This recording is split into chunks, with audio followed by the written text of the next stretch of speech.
For more on the global economy and on Europe, joining us for the next half hour is Mohammed El-Erian. He, of course, is the CEO and co-CIO of PIMCO, manager of the world's largest bond fund. Mohammed, great to have you back here on In the Loop. And I know that over the last hour or so, you have been watching Mario Draghi and that press briefing. Give me your take on it so far. Morning, Betty. Fascinating. So he and the ECB have framed this saying Europe doesn't just face a debt crisis, it's now looking at a mild recession and significant downside risk. So markets got excited when they heard that the ECB was stepping up its support of the banking system and doing so using non-standard measures. So you saw the futures go up.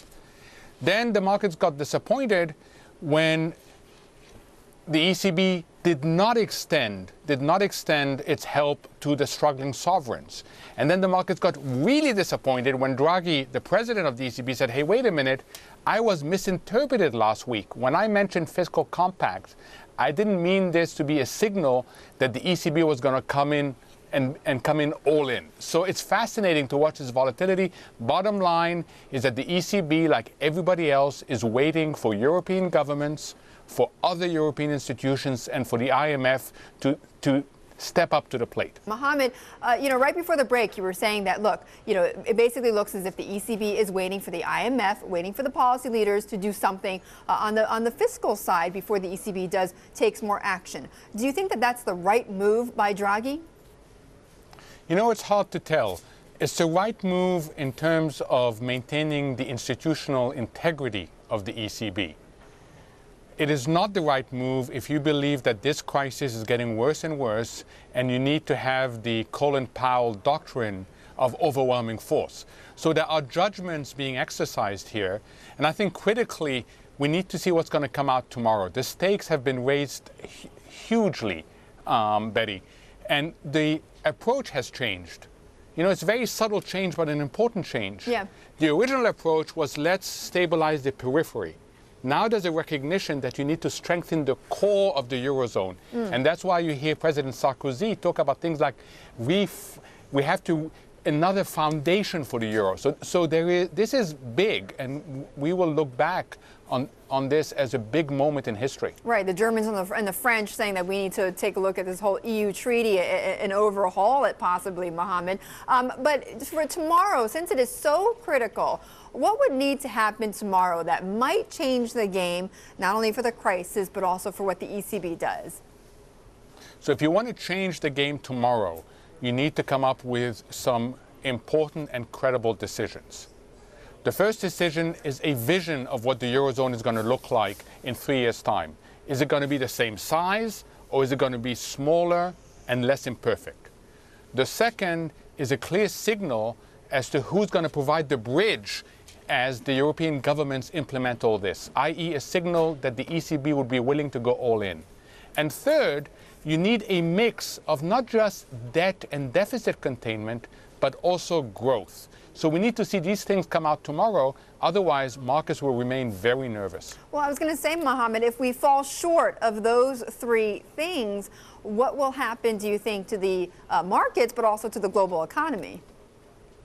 So if we fall short, the downside risk to the global economy would increase even more. The ECB talked about it today. People are worried about it, and that risk would increase more. If we fall short, the fragility of the banking system in Europe will increase. And if we fall short, the debt cost of the peripherals will increase. So there's a lot at stake, Betty. There was an interesting story, I forget which paper it was, but I read this morning in one of the major papers where they talked about how the European national central banks are now playing around with some scenarios about maybe resurrecting their own individual currencies again. When you hear something like that, Mohammed, what is your response or your reaction? I'm not surprised. There are three possible outcomes, and anybody, whether it's national banks or even investment companies, have to talk about all three and ask the question, what do they do? One is that Europe succeeds in maintaining the current Eurozone. Two is a smaller Eurozone. And three, and hopefully this will never happen, is a total fragmentation of the Eurozone with the 17 countries introducing their own currency. So that discussion about different scenarios is something that everybody should be having, because there is a probability for each of these. And the probability, perhaps, Mohammed, increases if, like we say, tomorrow we fall short of those goals. Does it not? Yeah. Remember, Betty, this image that I shared with you months and months ago. It's not about kicking the can down the road. Europe has not been kicking the can down the road. As a colleague put it to me a year ago, Europe has been rolling a snowball down the hill. So the snowball gets bigger, the problems are getting bigger and bigger, and then the dynamics of the snowball get more difficult to control, and this crisis is becoming more difficult to control. So Europe has to stop rolling the snowball down the hill. We are back with PIMCO CEO Mohammed El-Erian. Also joining us, of course, is Dominic Chu to talk more about the markets. And Mohammed, let me just circle back to what you talked about in the beginning when you said it was fascinating watching this ECB press briefing. But, you know, part of it was these announcements, right, that the ECB was making to stimulate bank lending. I just want to know from you, I mean, do you think that these measures are actually going to work? Well, they're an important step. Remember, the banks have three issues. They've had liquidity issues now that they have been shut out of a lot of private sector financing. They have asset quality problems because they own a lot of sovereigns that are under pressure. And they have capital adequacy issues. So what the ECB is trying to do is to help using liquidity mechanisms. So they did two things. First, they extended the term of the liquidity financing from 1 year to 3 years. That's a long time, Betty, and that's a significant move. And second, they are relaxing the collateral requirements. They're going to accept more instruments in exchange for cash for the banks. So they've moved on the first issue, which is liquidity, but the two other issues remain, capital adequacy and the health of the asset side. But I wonder, when you say that, though, Mohammed, I recall some of what you wrote in earlier editorials. You've written before that market participants are, quote, losing trust in instruments that they've used to manage their balance sheet risks. And so if that's the case, then no matter what the ECB does, you're still seeing banks, as you say, shrink and deleverage. Oh, yeah, that's a multi-year theme, Betty. The banking system will be smaller, will be less levered, and hopefully will be safer. Both the markets and the regulators are pushing in that direction.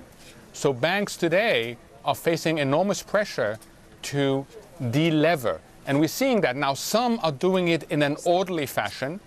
Others, in Europe in particular, are doing it in a disorderly fashion. But I think the theme is a smaller banking system if you are to look forward 2 to 3 years.